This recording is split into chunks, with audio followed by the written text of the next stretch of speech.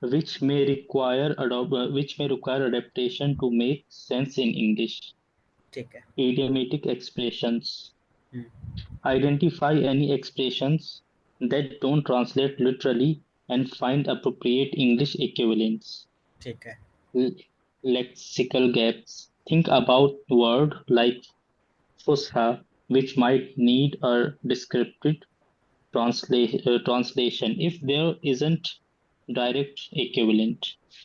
ठीक है। हाँ, एक चीज़ और मैं आपको बताना चाहता हूँ, जैसे इंग्लिश में कुछ वर्ड यहाँ पर यूज़ हुए हैं, लेक्सिकल यूज़ हुए हैं, इडियोमैटिक यूज़ हुए हैं, नुआंसेस यूज़ हुए हैं, तो ये वर्ड्स ऐसे हैं जो इंग्लिश में कॉमन है।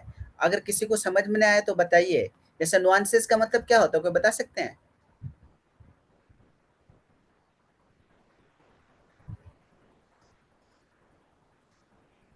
बताइए कोई, अगर किसी को समझ में आ रहा है बताइए। अभी तक हमने जो बहस की है तो उसमें नुआंसेस से आप क्या समझे अभी तक?